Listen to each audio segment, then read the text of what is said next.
नमस्कार, एक बार फिर से मैं आप सभी के सामने उपस्थित हूँ बेहद महत्वपूर्ण टॉपिक के साथ। और आज हम बात करने वाले हैं ऑनर किलिंग के बारे में।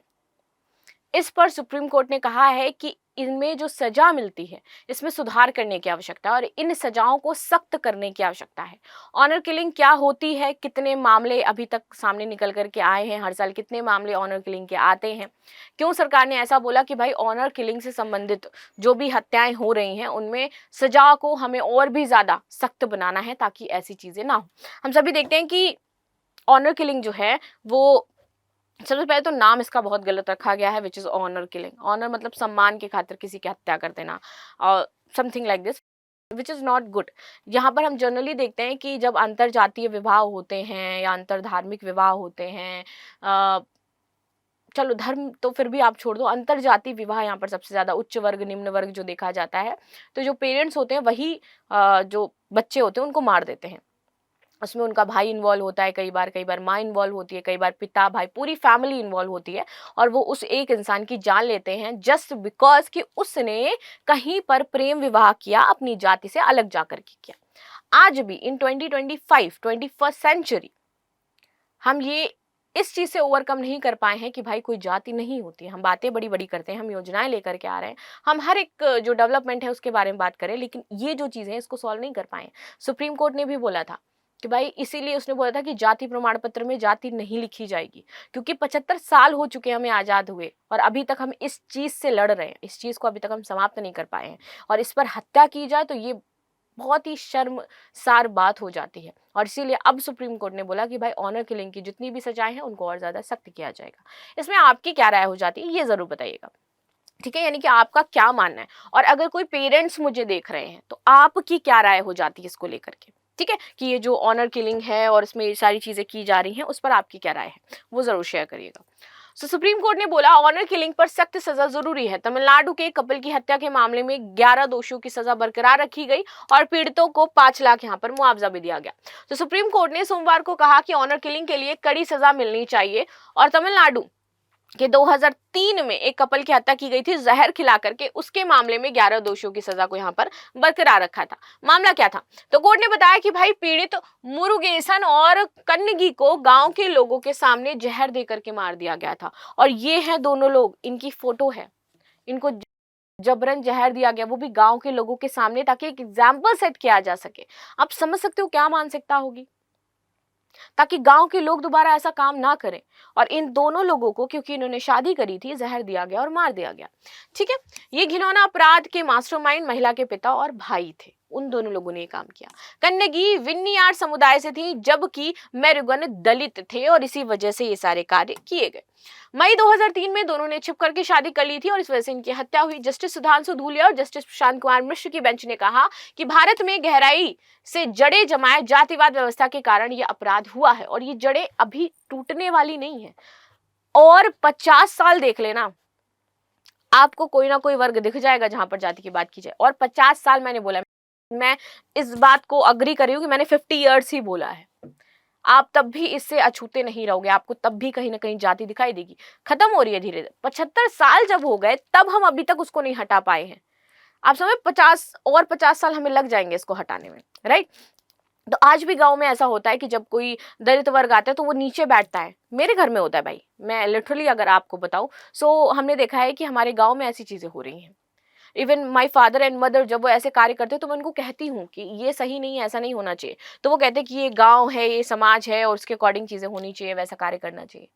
हम इसका विरोध करते हैं लेकिन फिर भी हमारे घर में ऐसी चीजें होती हैं। तो मैं कहीं और जाकर के कोई एग्जाम्पल देने की जरूरत ही नहीं है आपको।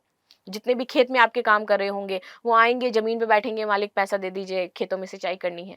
जो आप देखोगे कि कोई और नीचे वर्ग का है, अगर वो आपके घर में पानी पी के गया है तो वो पानी का ग्लास मांझ करके जाएगा, क्योंकि आप नहीं मांझोगे, क्योंकि आप उच्च वर्ग के हो, क्योंकि आप ब्राह्मण हो। ये जाति व्यवस्था की जड़ें इतनी ज्यादा गहरी हैं और आज भी समाज में पूरी तरीके से विद्यमान है, ठीक है? और इसी वजह से ऐसी घटनाएं हमें देखने को मिलती हैं। विडंबना ये है और इस शर्मनाक हत्या को बोला जाता है कि हम ऑनर किलिंग कर रहे हैं। साथ ही मद्रास हाई कोर्ट ने जून 2022 के फैसले पर दखलअंदाजी से मना कर दिया है, जिसमें आरोपियों की सजा को बरकरार रखा गया है। आगे बात करते हैं। पुलिस अधिकारी अपराध में शामिल थे और पीड़ित को यहाँ पर 5 लाख का मुआवजा दिया गया। सबसे बड़ी बात कि पुलिस जो होती है वो न्याय को सुनिश्चित करने के लिए होती है। पुलिस जो होती है वो समाज में लोगों के साथ गलत ना हो इसलिए होती, और यहाँ पर मार दिया गया लेकिन पुलिस ने मुकदमा नहीं लिखा। सबसे बड़ी बात ये थी क्योंकि इसमें पुलिस वाले भी शामिल थे, वो भी इस चीज को मान रहे थे। तो दो पुलिस अधिकारियों ने जानबूझ करके मामले की एफआईआर दर्ज नहीं करी और अपराधियों को बचाने की भी कोशिश करी। इस वजह से उन्हें भारतीय दंड संहिता की धारा 217 और अनुसूचित जाति और जनजाति अत्याचार अधिनियम 1989 के तहत दोषी ठहराया गया। इसमें से एक की सजा घटा करके 2 साल कर दी गई, जबकि दूसरे को उम्र कैद की सजा यहाँ पर बरकरार रखी गई थी।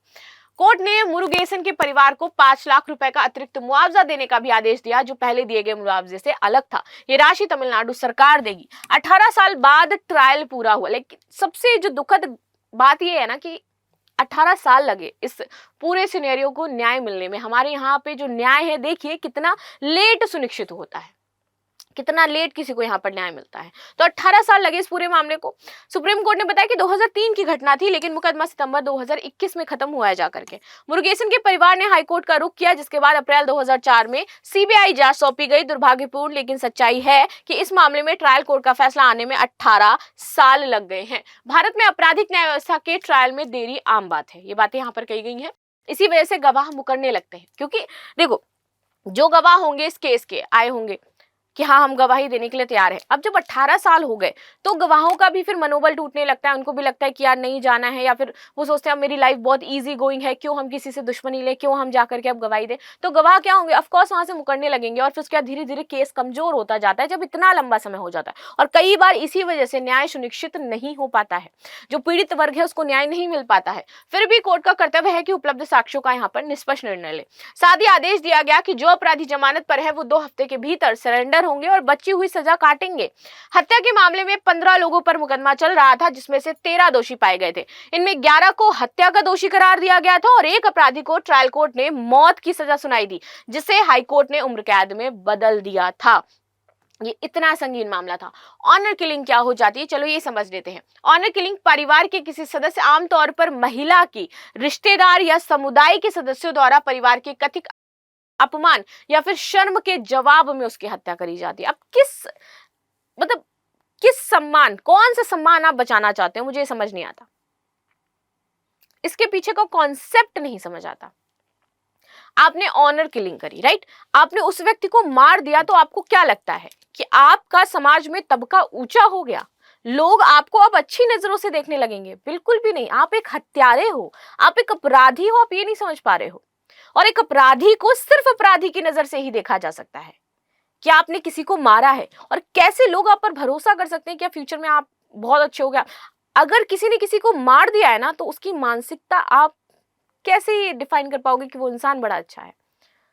वो हत्यारा है, वो उसके अंदर हत्या की प्रवृत्ति है, उसने किसी की जान ले ली है, और वो कभी अच्छा इंसान नहीं हो सकता है। और आपने इससे कौन सा अपना जो नाक है वो बचा ली, और इससे कौन सा आपने अपनी इज्जत बचा ली? इवन समाज में और 4 लोगों को ये बातें पता चल गई, और समाज के और 4 लोग इसके बारे में बात कर रहे होंगे, लेकिन वो सिर्फ आपके सामने नहीं करेंगे और आपको लगेगा आपकी नाक बच गई। नहीं होता है ऐसा। वो पीठ पीछे बात करते हैं और सामने आकर कहते हैं अरे आप बहुत बड़े आदमी हैं, आपने तो ऐसा काम कर दिया। नहीं, वो भी उतने ही दोषी हैं जितने आप दोषी हैं। ठीक है, चलिए आगे बात करते हैं। ये कृत्य अक्सर पारिवारिक सम्मान, नैतिकता और सामाजिक व्यवहार के संबंध में सख्त सांस्कृतिक, सामाजिक और धार्मिक मापदंडों से निहित होता है। आगे आ जाते हैं। सम्मान की जो अवधारणा है अक्सर विवाह, रिश्ते, कामुकता और शील जैसे मुद्दों के महिलाओं के व्यवहार से जुड़ी हुई होती है। कि जो महिलाएं हैं, क्योंकि हमने वो क्राइटेरिया बना दिया है, वो हमने सेट कर दिया कि जो महिलाएं हैं वो ये काम करेंगी, ये नहीं करेंगी, जो महिलाएं हैं वो ये काम करेंगी, ये नहीं करेंगी, विच इज नॉट गुड। आप डिसाइड नहीं कर सकते हो कि एक्चुअल में क्या चीजें महिलाएं कर सकती हैं और क्या नहीं कर सकती हैं। देखिए, अति किसी की भी अच्छी नहीं, जरूर, ना ही महिलाओं की ना ही पुरुषों की। लेकिन जब हम बात करते हैं समान अवसर की, तो वहां पर हम लिंग की बात नहीं करते, वो सबके लिए समान होता है। जब हम बात करते हैं आजादी की, जब हम बात करते हैं कि ये देश संविधान से चलता है, तो वहां पर जाति व्यवस्था नहीं देखी जाती, और हर एक पर्टिकुलर व्यक्ति जो कि 18 साल का हो चुका है उसको अपना मनपसंद वर्ग चुनने की इजाजत है। इसी से संबंधित एक और कॉन्ट्रोडक्टिव फैसला आया था इलाहाबाद। मुझे नहीं पता इलाहाबाद कोर्ट ऐसा फैसला देता ही क्यों है, कौन सी मानसिकता से पीड़ित हो गए। कुछ दिन पहले उन्होंने फैसला दिया था कि भैया किसी लड़की का जो है नाड़ा तोड़ना, उसको घसीटना रेप नहीं माना जाएगा। दूसरा बार उन्होंने यहाँ पर एक डिसीजन दिया कि जो महिलाओं का रेप होता है वो महिलाओं के कारण ही होता है। उस दिन मैं जब लाइव सेशन लिया तो मैंने देखा कि लोगों की मानसिकता क्या है, क्योंकि लोग उसको सही ठहरा रहे थे। तीसरी बार उन्होंने एक निर्णय दिया जिसमें उन्होंने बोला कि भाई जो लड़कियां या लड़के लव मैरिज कर रहे हैं तो वो समाज को फेस करें, उनको हम कोई भी सिक्योरिटी प्रदान नहीं करेंगे। जबकि वहां पर उस दोनों ही लोगों ने सिक्योरिटी मांगी थी कि उसके घर वाले जो उनके पीछे पड़े हुए हैं उनको मार देंगे।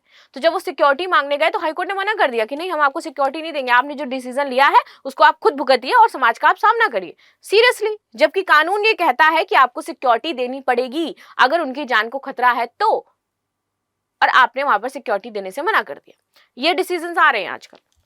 और एक तरफ सुप्रीम कोर्ट है जो कहता है हमें इस पर जो कानून है उसको सख्त करना पड़ेगा। आगे आ जाते हैं, आंकड़े बताते हैं राष्ट्रीय अपराध रिकॉर्ड ब्यूरो के कि भारत में 2019-20 में ऑनर किलिंग की संख्या है वो 25 थी और 2021 में 33 थी। लेकिन ये आंकड़े बताए गए थे कि आंकड़ों से कई ज्यादा हो सकते हैं। ये नॉर्मल आंकड़े थे क्योंकि ये ऑनर किलिंग के मामले तो रजिस्टर ही नहीं होते ना भाई, क्योंकि उसको परिवार वाले मिलकर दबा देते हैं। तो ये मामले आपके पास रिकॉर्ड में आएंगे कैसे? आएंगे तभी जब कोई तीसरा इसको लेकर के उंगली उठाएगा, कोई तीसरा यहाँ पर केस रजिस्टर करेगा जा करके। तो ऑनर किलिंग बहुत सारी होती हैं लेकिन केस रजिस्टर नहीं होते ऑनर किलिंग के। तो आप कभी भी ऑनर किलिंग का डेटा देखोगे तो आपको सही मिलेगा ही नहीं, क्योंकि वो घर वाले, पहले अगर कोई अपराध होता है तो घर वाले जाते हैं, और जब घर वाले ही अपराध करें वो थोड़ी ना जाकर के मुकदमा लिखवाएंगे। सिंपल। आगे आ जाते हैं, कारण क्या हो जाते हैं। सबसे पहले जाति व्यवस्था, जाति का दर्जा खोने का डर सब में बना रहता है। ये मेरी जाति है, आप भूल जाते हो कि जब आपको किडनी की जरूरत होती है, जब आप फेल हो जाती है ना किडनी लोगों की, और जब आपको क्या पता है कि कौन सी किडनी ट्रांसप्लांट करके आपको किस इंसान की लगाई जा रही है, किस महिला और पुरुष की होती है, ये भी नहीं आपको पता होता है। जाति धर्म और ये सारी चीजें तो आप भूल ही जाइए। तो हम मानवता के पॉइंट ऑफ व्यू से सोचते ही नहीं जाते, हम सोचते हैं कि हाँ ये हमारी जाति है, ये हमारी साख है। ठीक है, आगे आते हैं। तो अंतर जातीय और समान गोत्र विवाह के विरुद्ध होते हैं। पितृसत्तात्मक मापदंड बहुत ज्यादा है समाज में। सो जीवन साथी चुनने का अधिकार बोला जाता है कि सिर्फ माता पिता का है, जो पर्टिकुलर व्यक्ति है उसका अधिकार नहीं है। लेकिन आज के समय में धीरे धीरे ये मानसिकता बदल रही है। जाति पंचायतें, ये अनौपचारिक निकाय होती हैं पंचायतें, क्योंकि इसमें मुखिया रखे जाते हैं, उनकी थिंकिंग ऑर्थोडॉक्स होती है और वो महिलाओं के अधिकारों के बारे में बात करते नहीं है। तो वो फिर अपने अकॉर्डिंग ही फैसला सुनाते हैं, जहां पर हर बार महिलाओं के साथ ही गलत होता है कुछ ना कुछ। लिंग असंतुलन, विषम लिंग अनुपात महिलाओं के विरुद्ध हिंसा को जन्म देता है, विशेषकर जब विवाह का विकल्प पारंपरिक मापदंडों के विपरीत होता है। सामाजिक स्थिति, निर्धारित सामाजिक स्थिति को व्यक्तिगत उपलब्धियों पर प्राथमिकता दी जाती है, जिसके कारण पारिवारिक सम्मान व्यक्तिगत पसंद पर हावी हो जाता है। नतीजे क्या है? मानवाधिकारों का उल्लंघन होता है, हर इंसान को जो अधिकार मिले, फंडामेंटल राइट्स, उनका उल्लंघन हो रहा है। लैंगिक असमानता को हम बढ़ावा दे रहे हैं। सामाजिक प्रभाव, जीवित बचे परिवार और समुदाय गहरे मनोवैज्ञानिक असर में जी रहे। अब आप सोचो कि जिसके बेटे को आपने मार दिया है वो जीवन भर कैसे रहेगा, उस समाज में वो कैसे रहेगा, और उसको किस तरीके की बेइज्जती और जिल्लत झेलनी पड़ेगी। This is not good. शासन संबंधी चुनौतियां, कमजोर कानूनी ढांचे या फिर सामाजिक स्वीकृति के कारण अपराधी न्याय से बचते हैं, जिससे कानून का शासन कमजोर हो जाता है। सांस्कृतिक पिछड़ापन, ये महिलाओं की शिक्षा और रोजगार में बाधा डालता है तथा प्रतिगामी परंपराओं को मजबूत करता है जो प्रगति में बाधा डालती हैं। अंतरराष्ट्रीय परिणाम, सम्मान आधारित हिंसा वैश्विक मानवाधिकार जांच को आकर्षित करती है और राजनयिक संबंधों को यहाँ पर प्रभावित करती है। तो ये बहुत ही इंपॉर्टेंट मुद्दा है जिस पर हमें संगीनता से सोचना चाहिए। हमें ये सोचना चाहिए कि एक धर्म और एक जाति आपका सम्मान डिसाइड नहीं कर रही है, आपके सम्मान आपका व्यवहार डिसाइड करता है। आपकी प्रतिष्ठा आपका व्यवहार डिसाइड करती है, और आपकी प्रतिष्ठा और बढ़ेगी यदि आप अपने बच्चों को पढ़ाई लिखाएंगे और वो अच्छे ओहदे पर जाएंगे। और यदि वो आपके जा करके किसी अदर कास्ट या धर्म में शादी कर भी रहे हैं तो वहां पर भी आप उसको एक अवसर के तौर पर देख सकते हो कि हाँ, हम सामाजिक जो मेल जोल है उसको बढ़ावा देने पर है, हम जातिवाद को खत्म कर रहे हैं। आप उसको इस नजरिए से भी देख सकते हो, लेकिन आप जिस नजरिए से देखते हो वो खतरनाक है और आप हत्या कर देते हो और हत्यारे बन जाते हो, और एक हत्यारा कभी भी सम्मान के लायक होता नहीं है। तो ये थी न्यूज जो हमने आज डिस्कस करी। मिलते हैं नेक्स्ट क्लास में, तब तक के लिए धन्यवाद। लाइक शेयर सब्सक्राइब करना बिल्कुल भी ना भूलें, and thank you so much.